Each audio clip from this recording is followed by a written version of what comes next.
Bonjour, c'est une amie italienne qui m'a parlé de cette délicieuse brioche super moelleuse.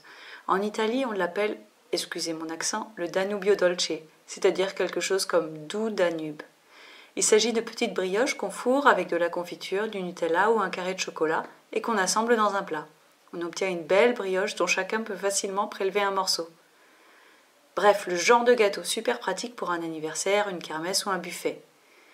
Pour une brioche composée de 24 morceaux, il faut 500 g de farine, 100 g de sucre, 100 g de beurre, un œuf, 200 ml de lait, un sachet de levure de boulanger déshydratée ou bien 15-20 g de levure de boulanger fraîche, une cuillère à café d'arôme vanille.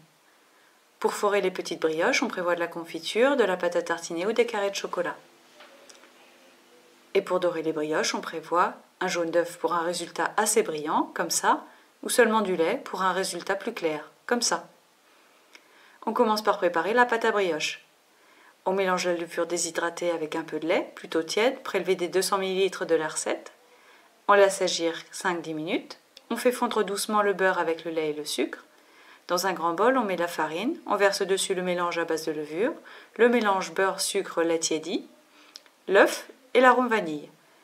On mélange jusqu'à former une boule. On passe maintenant au pétrissage, à la main ou au robot si on en a un. Vous pouvez aussi, comme moi, utiliser cette méthode alternative au pétrissage que vous verrez en cliquant dans le i en haut à droite de la vidéo. On laisse maintenant lever la pâte jusqu'à ce qu'elle double de volume. Il a fallu 1 heure chez moi, mais tout dépend de la température ambiante. Une fois la pâte levée, on la coupe en 24 morceaux, à l'œil ou avec une balance. Pour garnir les petits pains, j'ai testé la confiture et les carrés de chocolat. Les carrés de chocolat, c'est top. On abaisse chaque morceau de pâte, on pose un carré au milieu, on referme, on tasse un peu et on tourne le bâton sur lui-même pour obtenir une forme harmonieuse. On le dépose dans le plat graissé et ainsi de suite, en laissant un peu d'espace entre chaque petite brioche dans le plat pour leur laisser la place de lever.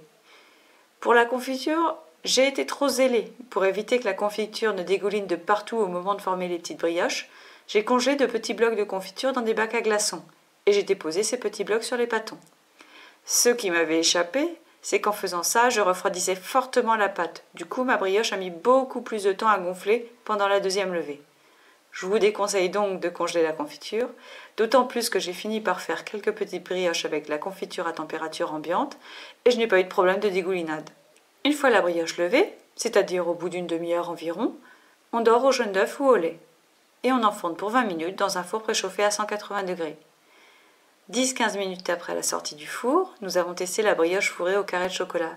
C'était fabuleux avec le chocolat encore un peu dégoulinant. Pour d'autres idées de recettes, regardez cette liste de lecture. Vous y trouverez notamment les brioches fourrées en forme d'escargot, la délicieuse cuchole suisse au safran ou la mouna de Pâques. À bientôt!